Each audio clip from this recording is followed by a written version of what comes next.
Let me start. Yeah, so... Hey, what's your name? My name is Michael. I'm 34 years old. And I've been living out here for about 8 years. 8 years now. So, Yeah. what part of Philly you from? I'm from South Philadelphia, 31st and Tasker. Oh, so you're from around here? Yeah, I'm from around here. Grew up around here. My whole family been here. Damn, my grandma been here since, because she was the first one to move here from Virginia. So I'm thinking the 60s. She was the first black person on her block, actually. So, and all the white people moved because all the black people came. But she still had living in the same house. Oh, that's what's up. She's, what, 84? 84? Oh, okay. Yeah. All right, so your family's still around there? Yeah. My family, she actually gets help because she needs assistance now from her two daughters, my grandmother and my great aunt. And my great aunt was actually, she was the captain of the police force downtown. Forgot what district, but she retired. So. Oh, okay. Yeah. All right, so. My channel, I talk about like addiction and like homelessness and stuff, so that's what we're gonna get into. So, so you said you still got family in South Philly, right? I just got them in South Philly. Everybody else is spread out. My grandmom had 6 kids. Okay. My mom, my aunt, I got 2 uncles and 2 more aunts, and my mom is the second oldest. Okay. Out of the 6 kids. Okay. All right, so you said you've been homeless. Are you homeless? Yes. Okay, how long you been homeless? About 8 years. 8 years. You got any drug addictions? Yes, I started off with the perks. It was supposed to be for like painkillers with perk 10s. They were, and they were getting me high, so I just started buying perk 10s left and right. But then I never knew that the perks got higher. Like you can get a higher dose of perks.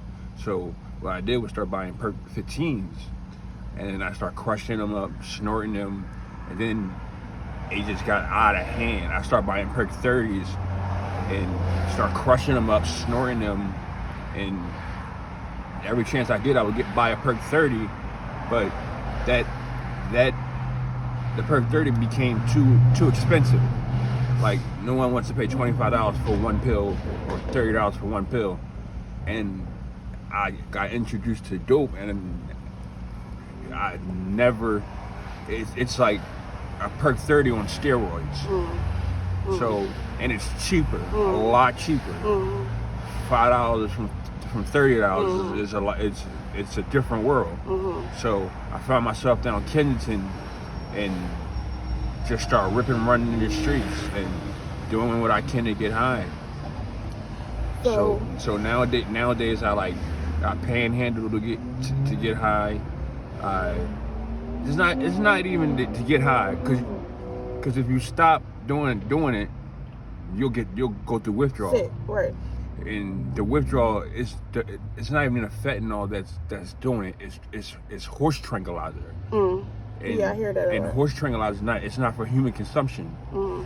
So if I would just shoot fentanyl, like I used to shoot fentanyl, it's got to the point where I don't even feel fentanyl. I don't feel fentanyl, and that's a bad thing.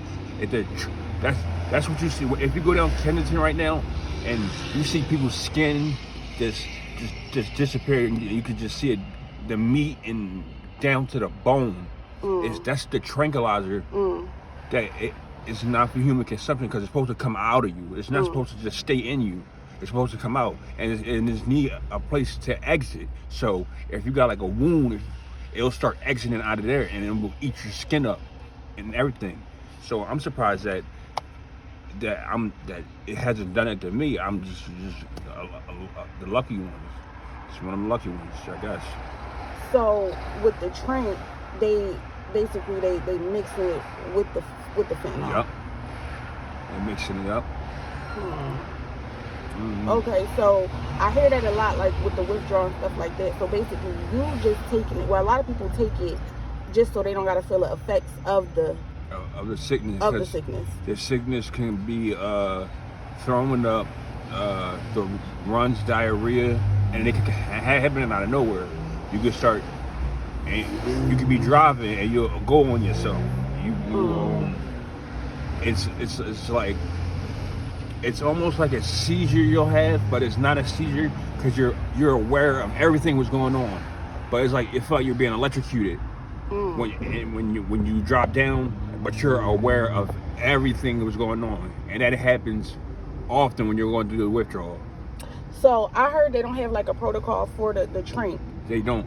So it's a little harder when you can't really get help from the hospitals and stuff. Yeah, I was in the hospital about 3 or 4 days ago, and the doctor came in, and I told him about the I guess the seizures, if you want to call it, and he was shocked to hear it. He said he just never heard of it, and I'm like, you never heard of it, but you're a doctor. Mm-hmm. He was like, we don't know everything. We get everything from y'all. Mm-hmm. The textbooks that we read is from y'all. We get all our information from y'all. This is the first time I'm hearing that. They still doing research on it, probably trying to figure it out. Okay. So, do you have any kids? Yes, I have 3 children. I had my first kid when I was just turned 17. I was in a place called George Jr. because when I was younger, I was like not going to school in high school. I'm just like, I don't know how many days of school is during the school year, but I missed about like 108 days. So DHS got involved and they sent me up to near Pittsburgh called George Jr. And before I got up there, I had I had a kid back home. So I'm just turned 17, and my daughter was born. My birthday's on the 8th of August, and she was born on the 12th. I'm August 22nd. Yeah, and I'm up here, so I come back home. I got a 2-year-old daughter because I stayed for the extra year so I can graduate. Because I knew if I came home, I wasn't going back to school. So I stayed there for the extra year, graduated high school, and now I got this 2-year-old baby that I have no idea what to do. You know, I'm still a child myself. I'm 19 years old, and so at that point, were you experimenting with the perks? When I came home, I was. Okay. That's when I started doing perk 10. Okay. I was doing that a lot, but it wasn't messing with my daily routine. But until when I started the 15s and then the 30s, then it was starting to be a problem. Because now I need about 3 or 4 30s a day, and I can't keep up with $100 a day habit. That just can't happen when I got a child. It just can't happen. So I got introduced to dope by somebody. He's like, this is way cheaper, but a lot stronger.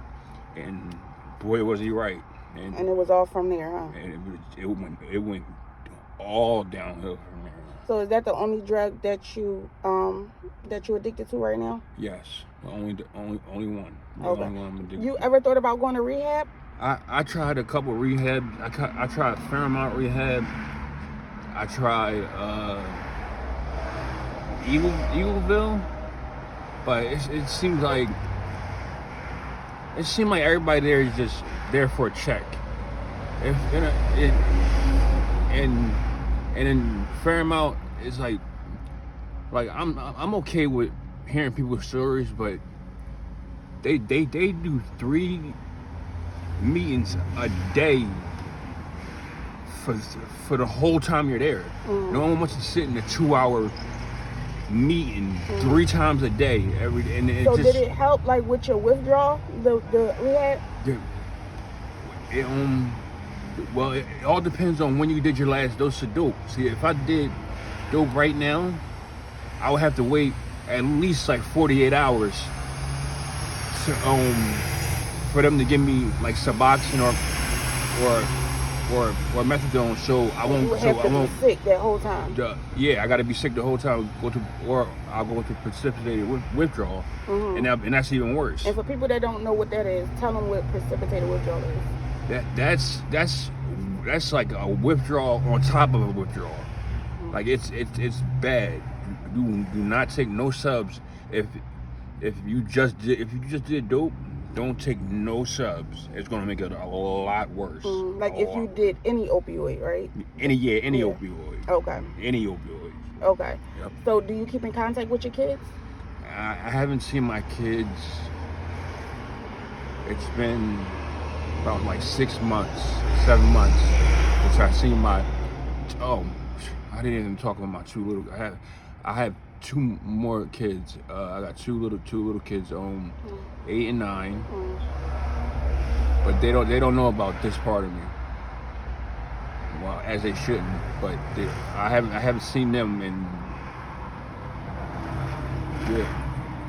some months. And my oldest, she's what, 18 now? Yeah, 18, and obviously we have problems. You know. So do you want to get, like, are you mentally ready to get help? I am mentally ready to get help if they're ready to like help me, because it's like if I go to like a rehab and tell them like, listen, the dosage y'all giving me is not working, I think I need to boost it up.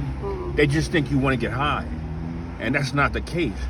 The dosage that y'all giving me is not working. Like I'll get sick like 10-20 minutes later. And then I'm like, y'all need to start the dosage at least of like 60-70 milligrams of methadone if that's what you want to do. Right. Instead of 10, because 10 is not going to do nothing for you. Right. The oxycodone does nothing for you. And even Dilaudid, when I was in the hospital, they gave me all 3 of them, and it did nothing for me. And I had to discharge myself. And they didn't want me to go, but I had to discharge myself because I was getting sick. Yeah. I was just sitting there getting sick. Okay, so what do you do to support your habit? I'm sorry. What do you do to support your habit? Well, I panhandle, you know. I mainly just panhandle, and I also do like loads of like metal and stuff, bring them to junkyards and do whatever odd jobs, whatever I can to support. Okay, so there's no disrespect to you. I know a lot of girls, a lot of women, sometimes guys. I came into a few guys who I asked this question to. Now, would you ever? I know some girls, they'll do dates. Would you ever do that if you had to? If you were like so sick and you were like, damn, I need something. Like I can't function. I need something. With men, no. No, and then no disrespect to gay people. I really don't care what's your preference. But with men, no. With women, maybe, but it all depends on the woman, because if she's willing to do dates with me, I'm out here homeless. I don't have nowhere to go. It's hard for me to even find a place to take a shower. And if you're out here willing to do that with me, then you might have something. And I don't even think about even having a girlfriend. I don't even think about none of that. I don't Until even you get yourself together. I gotta get way right. Right. Way right. So, what's keeping you from going to rehab? Is it because you don't want to go through the withdrawal, or you think like it's not going to help?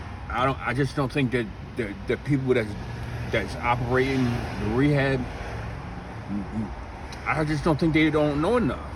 I just don't think they know enough. I think they just think you want to get high. If you're coming there telling them that you're sick, and I think I need to up my doses up because I'm getting sick. And I'm like, well, we just gave you 10 milligrams, 20 milligrams of methadone, and you tell them that's not doing nothing. You did, and they just think you want to get high. That's why I don't do the rehabs. I just don't do the rehabs. So, like, with you being from South Philly, and we in South Philly, is this where you usually panhandle at? Yeah, I'm here all day. Okay. Day. So, do you think your family could possibly ride by and see you? Like, do you feel any kind of way about that?